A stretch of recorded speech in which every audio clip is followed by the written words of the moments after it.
শুভ সকাল আমার প্রিয় আপুরা আন্টিরা কেমন আছেন আপনারা সবাই? আশা করি সবাই ভালো আছেন। আমিও আমার পরিবার পরিজন নিয়ে খুবই ভালো আছি। আরো একটা নতুন ব্লগ ভিডিও দেখার জন্য আপনাদের সবাইকে ওয়েলকাম জানাচ্ছি। আশা করি আমার আজকের ভিডিওটি আপনাদের কাছে খুবই ভালো লাগবে। তো সকালবেলা চা নাস্তা খেয়ে তো চলে এসেছি আমি আমার গাছগুলোকে একটু পরিষ্কার করব। আর যে বোতলগুলো থাকে কাচের বোতলগুলো একটু পরিষ্কার করে নিব। তো যারা আমার ভিডিওটি দেখা শুরু করেছেন, আমার ভিডিওতে একটা লাইক দেন না প্লিজ আমার ভিডিওতে একটা লাইক দিয়ে আমার ভিডিওটি কন্টিনিউ করবেন। আর যারা আমার চ্যানেলে আজকে নতুন ভিজিট করেছেন, যদি আপনাদের কাছে ভালো লাগে চাইলে আমার চ্যানেলটি সাবস্ক্রাইব করে দিতে পারেন। সাবস্ক্রাইবের পাশে থাকা অল বাটনটি অন করে দিবেন। আমি যখনই ভিডিও আপলোড করব নোটিফিকেশন পৌঁছে যাবে আপনাদের কাছে। আপনারা সময় সুযোগ করে দেখে নিতে পারেন। তো দেখতেই পারতেছেন আপুরা আমার ঘরে সব জায়গাতে কিন্তু গাছ লাগানো আছে। তো দেয়ালের সাথে ডিল করে মেশিন দিয়ে আমি কিন্তু গাছ লাগিয়ে নিয়েছি। আর এদিক দিয়ে আমি কিন্তু ফ্রিজের উপরও গাছ লাগিয়ে নিয়েছি। আপনাদের ভাইয়ার কাছে গাছ কিন্তু অনেকটাই ভালো লাগে। তো আমার ঘরে কিন্তু নামি দামি কোনো ফার্নিচার নেই। তো এই গাছ দিয়েই আমার ঘরটাকে আমার মনের মতো করে সাজিয়ে নিয়েছি। তো যারা গাছ ভালোবাসে তাদের কাছে কিন্তু খুবই ভালো লাগবে। তো এই দিক দিয়ে আমি কিন্তু ওয়ারড্রোবের উপরে যে গাছগুলো থাকে এগুলো সব নামিয়ে নিতেছি। তো আমার মেয়েও কিন্তু আমার সাথে কাজ করতেছে। আমার ছেলেও কিন্তু কাজ করতেছে। গাছগুলো নিয়ে এসে লাগিয়ে নিতেছে, রেখে দিতেছে। আর এই যে গাছগুলো দেখতেছেন আমার হাতে ওই গাছ দুটো আমি কিন্তু নতুন লাগিয়েছি। আগের ভিডিওটি কিন্তু এত গাছ ছিল না। তো এই দিক দিয়ে আমি কিন্তু সব গাছ নামিয়ে এক এক করে ধুয়ে নিব। দেখা যায় গাছ কিন্তু আমি ২ দিন ৩ দিন পর পর পরিষ্কার করি। তো চিন্তা করলাম যে আজকে সব বোতলগুলো নামিয়ে ভালো করে পরিষ্কার করে নিব হ্যান্ড ওয়াশ দিয়ে। তো এখন আমি কিন্তু বোতলগুলো ভালো করে ধুবো। আর এই দিক দিয়ে আমার গাছগুলো আপনাদের সাথে একটু শেয়ার করে নিতেছি। আমার গাছগুলো কিন্তু অনেকটাই সতেজ আর তরতাজা। আমি গাছে একটা সিক্রেট জিনিস দেই। তো এর জন্য আমার গাছ কিন্তু অনেকটাই সতেজ থাকে। শীতের ভিতরেও আমার গাছগুলো কিন্তু কোনো পাতা আ কু ম ইয়া শুকিয়ে যায় না।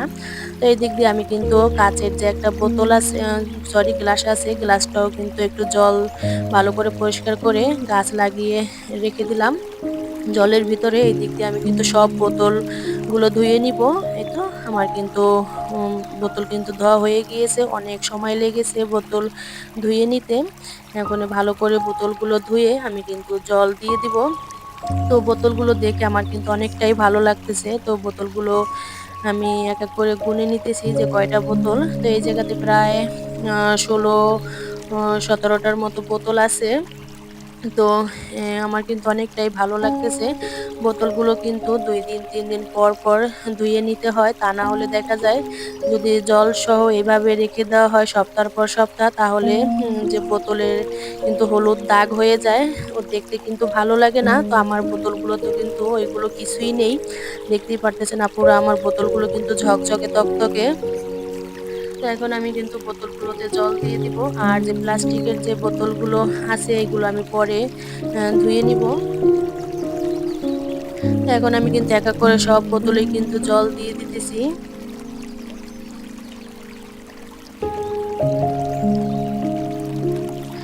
আপনারাও এইভাবে বাসায় জলের ভিতরে মানি প্লান্ট গাছ লাগিয়ে ঘরটাকে মনের মতো করে সাজিয়ে নিতে পারেন। দেখতেও কিন্তু অনেকটাই ভালো লাগে। গাছ যদি ঘরে থাকে আ যেদিকেই তাকাবেন শুধু গাছ আর গাছ।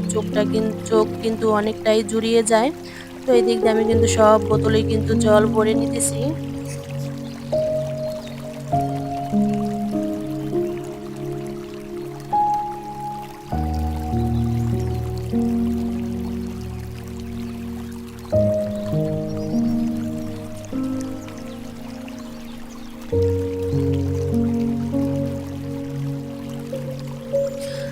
ঘরের ভিতরে যদি গাছ থাকে মানসিক একটা শান্তি পায়। তো এই তো এখন আমি কিন্তু সব বোতলে জল ভরে নিয়েছি। এখন আমি পাতাগুলো কিন্তু এক, এক করে সব ধুয়ে নিবো। দেখা যায় পাতাগুলো কিন্তু আমার সবসময় পরিষ্কারই থাকে। তো তারপরও একটু পাতাটা ভালো করে পরিষ্কার করে নিলাম।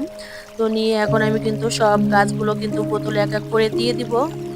আর এই যে গাছ দেখতেছেন কচু পাতার মতো, এই গাছগুলো আগের ভিডিওতে গাছ ছিল না, তো এগুলো আবার কিন্তু নতুন লাগিয়ে নিয়েছি। কেমন হয়েছে কমেন্টের মাধ্যমে জানিয়ে দিবেন।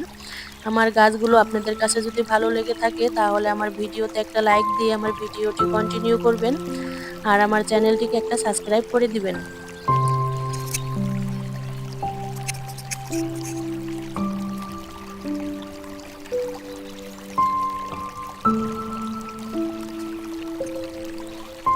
তো আমার ভিডিওটি কেমন হয়েছে কমেন্টের মাধ্যমে জানিয়ে দিবেন। ধন্যবাদ সবাইকে।